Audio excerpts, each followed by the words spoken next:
নির্বাচনী প্রচারণা শুরু হতে না হতেই গোটা বাংলাদেশ রীতিমতো কাঁপছে। মাঠের শক্তি প্রদর্শনে ব্যস্ত বিএনপি, জামায়াত সহ সব দল। মিছিল, মিটিং, স্লোগান এবং প্রতিপক্ষকে বাক্যবাণে ঘায়েল ঘায়েল খেলায় টের পাওয়া যাচ্ছে জমে ক্ষীর ভোটের মাঠ। চায়ের টেবিল থেকে সচিবালয়, সব জায়গায় একই প্রশ্ন: কে বসতে যাচ্ছে মসনদে?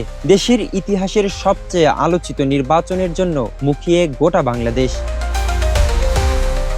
দিন 20 বাদী ত্রয়োদশ জাতীয় সংসদ নির্বাচন। গণঅভ্যুত্থান পরবর্তী এই মহাগুরুত্বপূর্ণ নির্বাচনে ভোট দিতে মুখিয়ে আছেন তরুণ থেকে বৃদ্ধ সব শ্রেণীর ভোটাররা। তবে অতীতের মতো কোনো নির্বাচনের পুনরাবৃত্তি চান না তারা।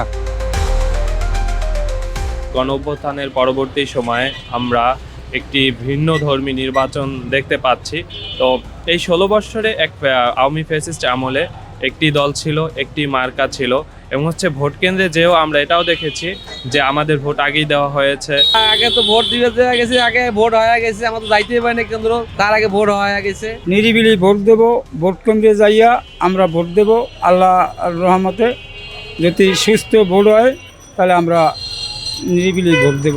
নির্বাচন যত ঘনিয়ে আসছে ততই বাড়ছে রাজনৈতিক উত্তাপ। ভোটারদের মন জয় করতে এখন মাঠে সক্রিয় প্রার্থীরা। একই সঙ্গে প্রচারণায় নেমেছেন দেশের বড় দুই রাজনৈতিক দল বিএনপি ও জামায়াতের শীর্ষ নেতারাও। দেশের এক প্রান্ত থেকে অন্য প্রান্তে চষে বেড়াচ্ছেন 56,000 বর্গমাইল। নির্বাচনী প্রচারণাকে কেন্দ্র করে ক্রমেই উত্তপ্ত হয়ে উঠছে ভোটের ময়দান। এক দল আরেক দলের দিকে ছুড়ে দিচ্ছে কঠোর ভাষা ও তির্যক মন্তব্য।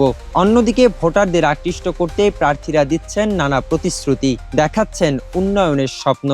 ভোটের এই প্রচারণা ছড়িয়ে পড়ছে শহর থেকে গ্রাম, নগর থেকে বন্দর। রাজনীতির এই উত্তাপকে সরাসরি সংঘাত নয়, বরং মানসিক চাপ ও কৌশলের লড়াই, এক ধরনের স্নায়ুযুদ্ধ বলে মনে করছেন রাজনৈতিক বিশ্লেষকরা।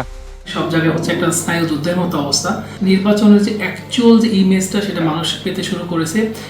দুই পক্ষকেই দেখছি কখনো খুবই অ্যাগ্রেসিভ, আবার দুজনে কাউন্টার করা। তো ওভারঅল সব কিছু মিলে আমার কাছে মনে হয়েছে নির্বাচনের যে একটা উত্তাপ সেটা বেশ ভালো করেই ছড়াইছে। আপনার ভোট দিতে যদি কি অবস্ট্যাকল ক্রিয়েট করে এবং যদি এরকম একটা পাতানো একটা নির্বাচনের মধ্য দিয়ে অথবা কন্ট্রোভার্সিয়াল কোনো আপনার একটা নির্বাচনের মধ্যে দিয়ে ক্ষমতায় আসে, এবং ওই ক্ষমতা আসাটা হলো তাদের জন্য হবে আপনার শেষ পের একটা তাদের পায়ে মারা। 5ই অগস্ট পরবর্তী হচ্ছে সব মানুষের একটা মুখিয়ে আছে যারা ভোট দেওয়ার জন্য, যে মানুষ কিন্তু ভোট দিতে চায়, আপনি ভোট দিতে দেন। ভোটের দিন যত এগিয়ে আসছে রাজনীতির তাপমাত্রা ততই বাড়ছে। ডক্টর ইউনূস আগেই ঘোষণা দিয়ে রেখেছেন ইতিহাসের সবচেয়ে সুষ্ঠু নির্বাচন দেখতে যাচ্ছে দেশ। সে ঘোষণার বাস্তবায়ন কতটা হয় সেটা দেখতে 12ই ফেব্রুয়ারি পর্যন্ত অপেক্ষা করতেই হচ্ছে।